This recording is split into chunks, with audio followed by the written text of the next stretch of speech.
The Indian Air Force is angry. The object of their anger seems to be the state of affairs at the state-owned Hindustan Aeronautics Limited, which is India's only fighter jet manufacturer. Now, a conversation between Air Chief Marshal Amanpreet Singh and HAL officials at Aero India has gone viral. Now, the Air Chief was heard pulling up HAL officials for the slow delivery of the light combat aircraft, TEJAS. The Air Force has ordered 83 LCA Mark 1A TEJASs in 2021. It has still not received the first aircraft. Why has the IAF lost its patience with India's only fighter jet manufacturer? Are the IAF's dreams of countering the Pakistan and Chinese air forces held hostage by slow delivery of aircraft? What's the way out? I'm joined today by Air Marshal Diptendu Chaudhary and Air Vice Marshal Manmohan Bahadur. Gentlemen, welcome to the News9 Plus show. I want to start by asking you this, AVM Bahadur. Define the problem for us. How critical are the Air Force's squadron numbers at currently? Are we looking at the smallest Indian Air Force since the 1962 war with China, and how does it impact our strategy? Thanks, Sandeep, for getting me in for this topic, which is so vital today, especially after the Air Chief spoke out his mind in a way. Incidentally, what he spoke is the truth. And while the program may be labeled Angry IAF, I think it should be Truthful IAF. Right. Because that's where the situation is. And if we go back in history, I think it's all boils down to the amount of money that is put in to get the squadrons up. Right. After the debacle of 1962, our defense budget as a percentage of GDP went up. And it actually reached almost 3.1 or 0.2% of the GDP, almost middle of 1984. Right. And that's the period when the Air Force was literally at its full strength almost, as fighter squadrons. Thereafter, there has been a reduction in the defense budget, and we now stand at 1.9% of the GDP, constant. So the issue that comes up is that for an operational man, who is the air chief, it worries him. Yes. And it has worried all the previous chiefs also. And in various different ways, they have expressed their dissatisfaction with the way HAL's production line has kept up with the IAF's requirement. Right. And as the air chief said yesterday at Bangalore, that we have not got a single Tejas Mark 1A, whereas we are supposed to have got how many? We are supposed to have got, as per our chart, between 2024 and 2029, we are supposed to get 83. Right. So we are now into 2025, and we are yet to get the first one. In fact, a very critical sentence which he said was that the Mark 1A, which Yes. is flying, he said that is actually not Mark 1A. By making a small change in the software or something, Right. It doesn't become 1A. It has to fly as a system, and we are still not there. That's worrying. It's worrying indeed, Air Marshal Bahadur. I'm going to ask Air Marshal Chaudhary about this problem that this poses, that the Air Force's falling numbers. How do this impact our overall air power strategy, given the fact that it impacts not just the air battle, but also the battle on the ground and, of course, out at sea as well? I think that's a very, very valid and an important and a very easily ignored point from our perception of national security, that we've always looked at the IAF as a simple service in itself, which has to just sort of fight other air forces. I'm sorry, the world has come a long way. I think the world over, there is no doubt in the role which air power plays in our national security. The problem has been in our perception, because, and justifiably so, I'm saying this justifiably so, that we have a continental bias in our mindsets simply because we have unresolved borders and Yes. a humongous unresolved border. So I understand this fully. But the nation has to understand that defending a nation's national security and sovereignty is just not on the borders alone. It's Absolutely. a matter of national security. So air power and offensive air power capability is a concern of national security and not the IAF, I'm afraid. It's not just That an Air is Force problem, it's a absolutely. national problem, it's a national security problem. It affects the whole country. It could weaken all of India's defenses, not just in the air, but on the ground and in the sea as well. But Air Marshal Chaudhary, a quick follow-on question to you.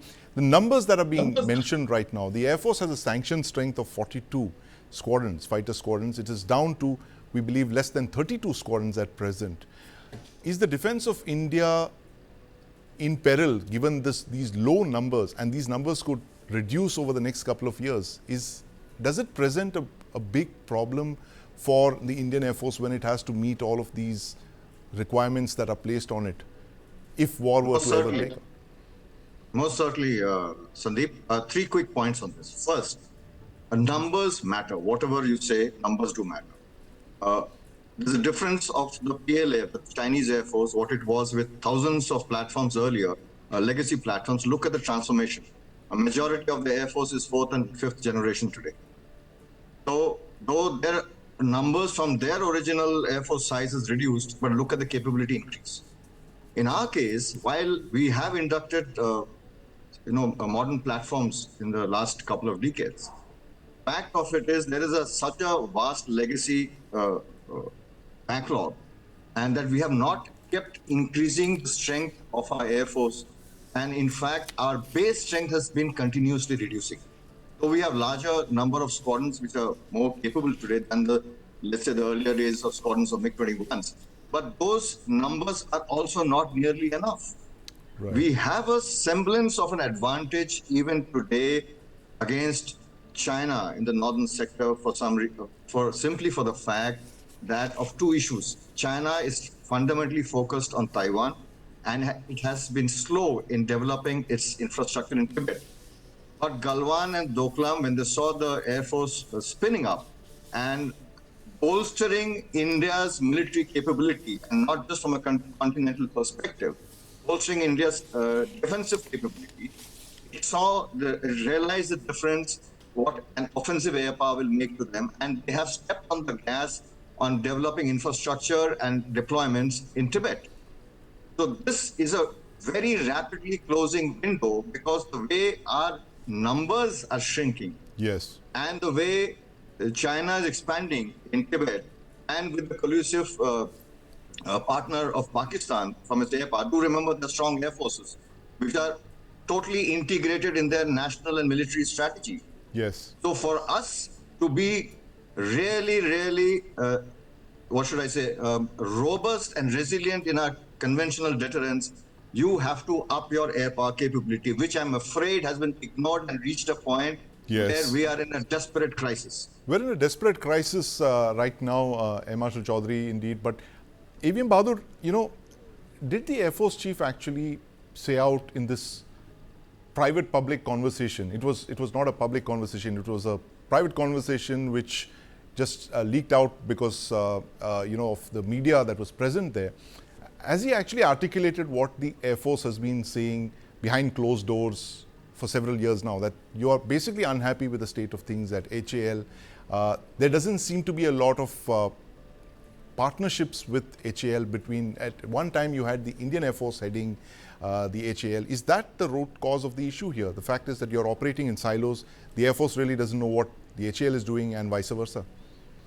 The point, Sandeep, is that every chief we know of, and both of us have worked in air headquarters, know that the problem has been conveyed to the ministry n number of times in writing. Right. It always happens that way. And many of the things that are talked about in the offices are not conveyed publicly.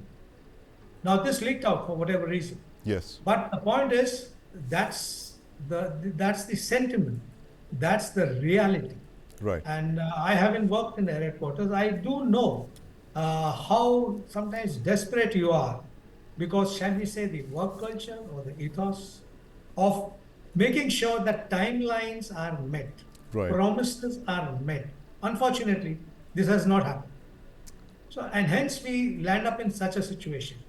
And just taking off from your previous question to Marshal Chaudhary, you know, it's the nation that fights the war. It's not the Air Force, the Army, or the Yes. Navy. Okay. So, if anything, I personally feel is the Defense Secretary who's in charge Yes. of, by the business rules, who's in charge of the security of the nation. He should be actually a worried man. Certainly the Absolutely. chiefs, but Right. it's the Defense Secretary who should be actually the worried man. And now we have a MOD committee that has been formed to look into the issues of IAF strength. Correct? So I'm just wondering why just the Air Force? Because the wars will be fought integrated.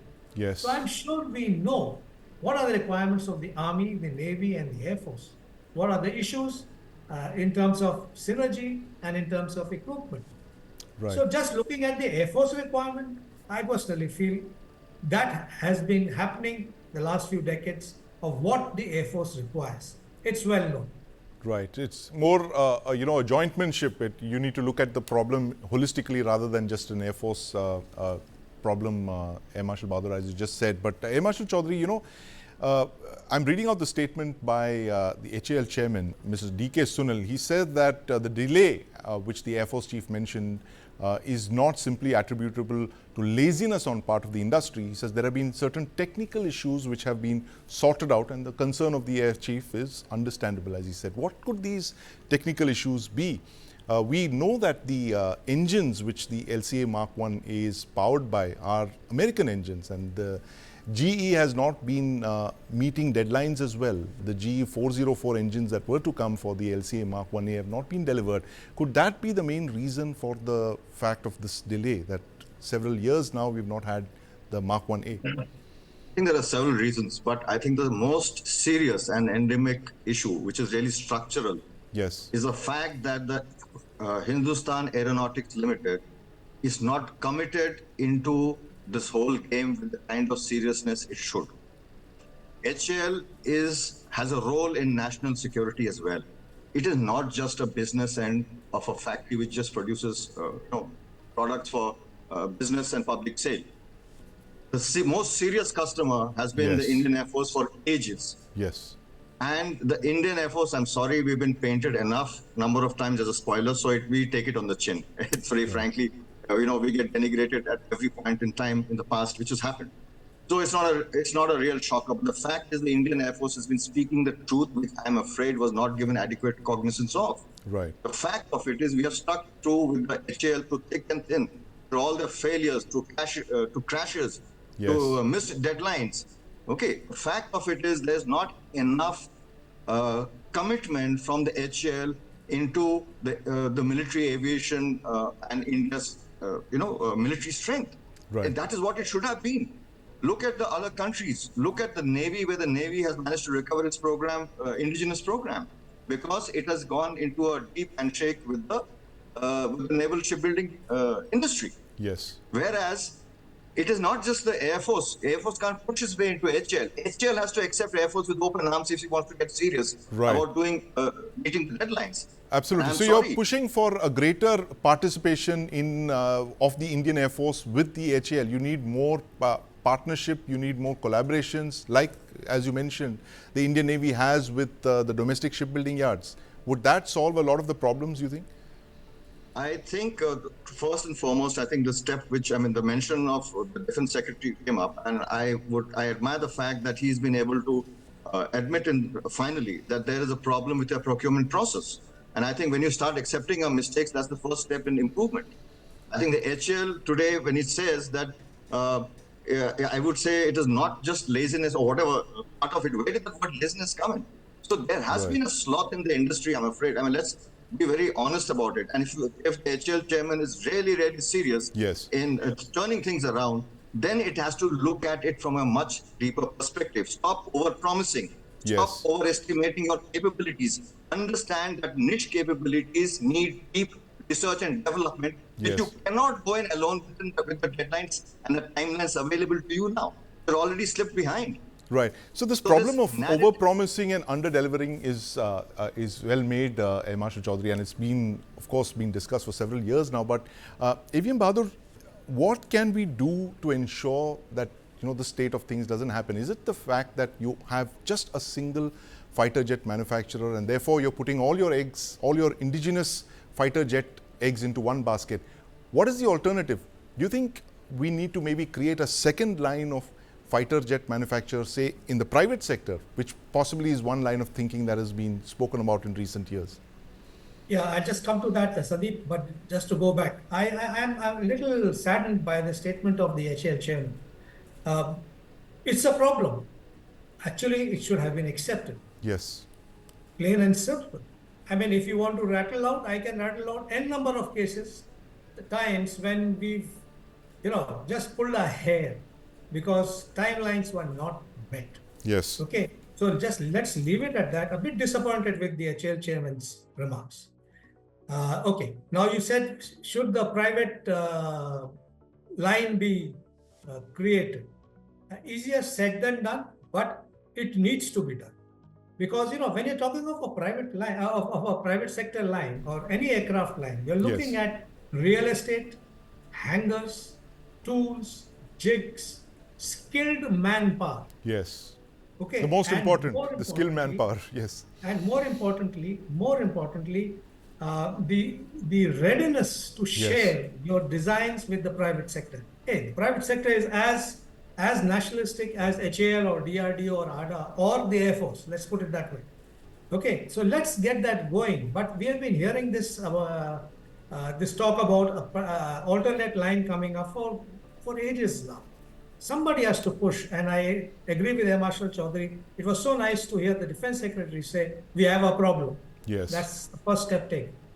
We have a problem indeed, and Air Marshal Chaudhary, with the problem you're looking at is falling numbers, and the Air Force seems to have a solution for it, which is the multi-role fighter aircraft project for 114 aircraft that are to be imported, which is of course the MMRCA project in a new avatar. You believe the MRFA is the solution, at least in the short term, for the Air Force's declining numbers? The inflection point which we have reached, frankly, it is not just about, this is where it gets a little tricky. The moment we start talking about 114 Yes. in numbers, that is a critical capability and inventory gap which has to be filled. Right. We should not mix this up with our fifth generation aspirations. This is one requirement. So don't make the mistake of clubbing in fifth generation with this. We have to get this 114. Now, who you want to get is a strategic choice. It's a decision. Right. It is not just an Air Force's decision. Air Force's decision will rest on simply platform capability. Right. But the country of origin, what the offer comes along with this deal, with the production lines, what access to future niche technologies, joint production capabilities, the scalability of production, and amongst the other things which Marshal Bahadur very rightly pointed out, a very important aspect is modern day production lines with state-of-the-art digitized AI capabilities. So you can only scale up production with all these. So the point what I'm trying to make here is that we have to get this 114 with a partnership. There's no choice in this matter. 114 with a partnership. There's no choice in the matter. Air Marshal Bahadur, do you believe that this is the way forward? And given the fact that Prime Minister Modi is going to be in the United States a few hours from now, and there's talk of a fighter deal in the pipeline, do you believe that the Air Force's worries could be solved by this one-time buy of 114 medium-role fighter aircraft? 114 fighter aircraft, that's a huge amount of money. Yes. So I personally feel that as we've been reading in the media, the thing that is coming up next from the French side is the Rafales for the Navy, the maritime Rafale. Yes. The 114 thing, the contract or the project, I think the decision is yet to be taken. And I don't think anything will come from the Prime Minister's current visit to France. That's my feeling. But it has to be, the numbers are required. The Air Force gives the numbers required and the capability required. And thereafter, it's a political decision by the government of the day whom to give the contract to. political decision by the government of the day, and it looks like that day is not very far off given the state of things with the Air Force and its falling squadron numbers. Thank you very much, Air Marshal Chaudhary, Air Marshal Bahadur, for joining us on this topic. The Russia-Ukraine war enters its fourth year on the 20th of February. The biggest lesson from this war? Drones rule the modern battlefield, on the ground, in the air, and even on the surface of the sea. The drones have been used by both Russia and Ukraine in tens of thousands. Just last September, President Putin said he was increasing drone production 10 times in the Russian Federation to 1.4 million drones this year. Now, India has been catching up in this drone race thanks to its dronacharyas. Private sector startups were thinking out of the box. These dronacharyas are being supported by the armed forces like the Indian Navy, Air Force, and Army, and of course by the Defense Ministry. I met with 3 dronacharyas at Aero India. They're building a full spectrum of drones, from long-range jet-powered drones to high-altitude spy drones to even pocket-sized drones which can help commandos operate in confined spaces. Let's take a look. I'm speaking into a camera, but a very different kind of camera, and I'll show you why. This is a drone. This is a micro drone that can be used by India's special forces. In fact, orders have already been placed for this. It could happen in a couple of months from now that India's special forces are going to be using this. But let me tell you how small this drone is. This is not a tumbler. This small little 6-inch cylinder in my hand opens up into this little nifty device. And I'm going to introduce you to the person who developed this little micro drone that our special forces are going to carry. So this is our sub 250 gram drone. This is built for very low acoustic signature and a range of 2 kilometers. It can fly for 30 minutes and it comes in 3 pieces. Comes out of the box. You can put it like so. That is your battery and this is your payload. And now it is ready to fly. And what is the range of this micro drone? So this system can go out to 4 kilometers. We have tested this in urban environments for ranges up to 2 kilometers.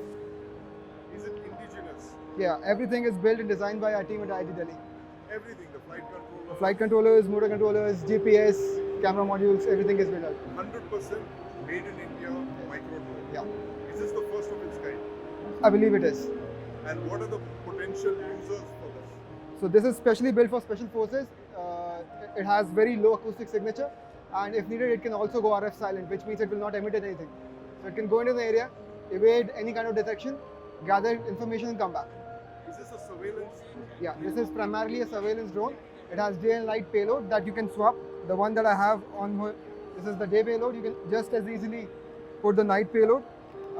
So you can configure it for whatever mission that you have at your hand. Can it also carry a weapon? It can. The next version for this system is meant to be launched out of a UBGL. So this is 42 millimeters as of now. We are shrinking it down to 40 millimeters so it can come out of a UBGL. So any standard UBGL which can take 40 mil grenades will be able to launch this thing. And what would the payload be, the explosive payload? Standard 40 mil grenades.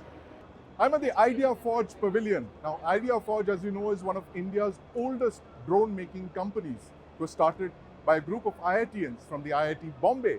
And I have with me here today Ankit Mehta, CEO of Idea Forge. Ankit, welcome to News9. Tell us what's under this cover here. Let's in fact see it first. I can't. Let's unveil it. Oh, wow. Look at that. So, Sandeep, this is our latest flagship product that we are launching at the Aero Show this year. We've built one of the most versatile, flexible, and uncompromised platforms that you will find in the drone industry anywhere in the world. It's a platform that can go from an unfolded condition to flying condition from the bag in around 2 to 3 minutes, and can be deployed to do a mission of more than 75 minutes of uncompromised flight time with a dual EOIR payload with an all-up weight of around 6 kgs only. And you can additionally carry 2 kgs of more payload on the platform that you could drop in a precision payload delivery fashion over any target, over any scenario. And this platform comes with the uncompromised capability of being operated in any environment, even if there is a lot of heavy electronic warfare activity happening. Dense ECM environment. So it has a lot of, yes, so it has the ability to do GNSS denied navigation. It has the ability to, a very unique capability in fact, where you can do one-way communication from the platform, which means that even if you have launched a drone along a border, it can continue to scan the border and will continue to deliver the feed to the controller on the ground despite heavy ECM activity on the other side. So essentially, it's a drone that we believe when soldiers carry it with them will make them feel uninhibited. They can operate anywhere, they can be safe, as well as they will be able to conveniently operate it with all the autonomy features that we are embedded in the system. There is operational autonomy that we have in the navigation, the way we navigate and the way we operate the system. It's got obstacle sensing and many such capabilities. But there is also the future-proof part of what we've embedded in this. Apart from a flexible payload bay, we have also got an onboard compute, and that onboard compute can host many AI algorithms that you can swap out based on the need of that particular operation. Right. And those kind of capabilities come with the flexibility of mounting different payloads. For example, over here you have the SAR payload that we are building for fog penetration. So this payload will allow the user to operate this in dense heavy fog environment as well, still being able to understand what's happening on the border and what things are. So Ankit, I have to ask you this because this is in the news of late. Are all the components in this drone indigenous? So what is very important in the drone technology is to, like I mentioned in one of the previous conversations, is that you have 3 levels of subsystem requirement. Within the 3 levels, the critical subsystems which are prone to perhaps potential malware or potential sabotage, those we definitely don't want from any geography of concern. And that has been ensured on this platform and any of our previous platforms as well for many years now. We have always been doing that because we were very clear that the borders on which we need to deploy the technology cannot have technology that is of that nature coming from those borders, from across the border. So And that this we is were very clear about. Fully indigenously developed, designed This and manufactured. entire technology has been fully indigenously designed, developed. The autopilot is our own technology. The communication system is our technology. The payload is our design, our technology. The battery pack, the airframe, the entire concept, it's been done by us. So we have the highest vertical integration capability in this domain, at least in our country. And we've had this from a very long while. In fact, when open source autopilots were not available, is when we had actually built our first autopilot. So that way we've ensured that it's very safe and secure. And for example, there was an incident where there was jamming that had happened on the border. Now jamming is a technology that you can't do much unless you have a way to survive the jamming environment, which was not the demand earlier. But now with the increasing ECM measures across the world and the reality of jamming, we are also now, what we are doing is we are also now building these capabilities of GNSS denial into our platforms to make sure that we are future-proofing the system for the forces. So that at least that is one headache they won't have to worry about going forward in any of the products that they get from us. So I think that's the way we think about this whole piece, that how do we build technology that makes the soldier feel that I can use the technology and it's my friend and will not turn into a foe in any scenario. So how many drones do you expect orders? What are the potential? So what we are doing at the Aero Show presently is that we have come up with the approach where we are giving early access to this technology to some select users so that we can learn more about the platform as well as make sure that it is perfect for a few users. Once we have the early adopter or the early access program enabled, we will have the ability to market it more aggressively and make sure that this technology is then serving a much wider range of customer base that we have. So we are working in that direction and we've seen a lot of interest in that access as well. And numbers, can you give an idea of the users and the numbers for this platform?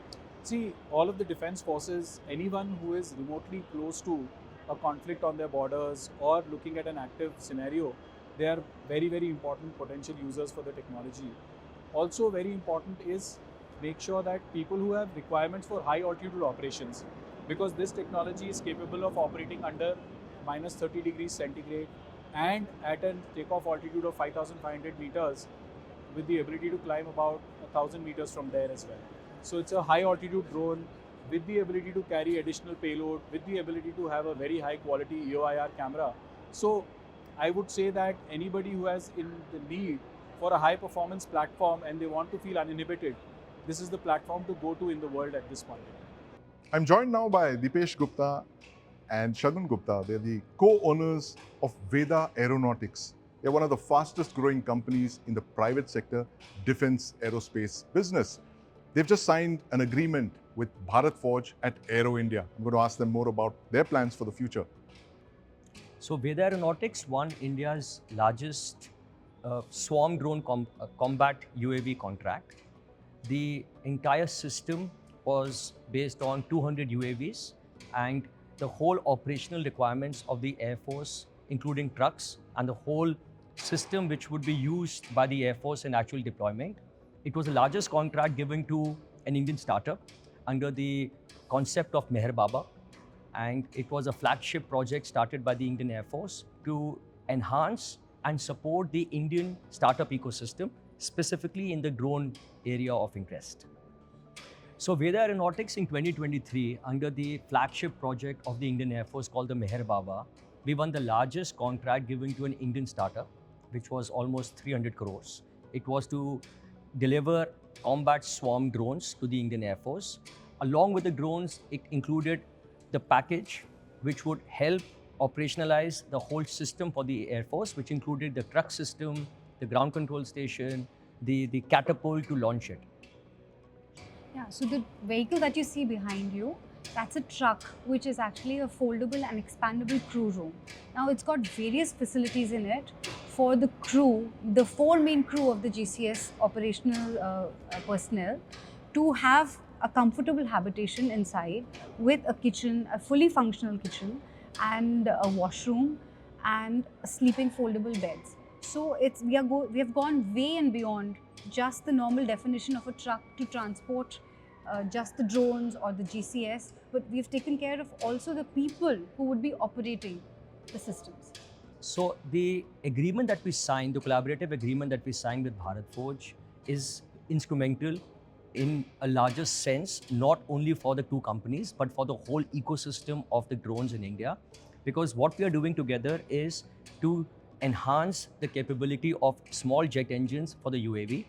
The agreement would help us enhance the performance of our drones in terms of environment at which it can perform. And this collaboration will help us enhance not only the drone in itself, but also the technology to make better engines.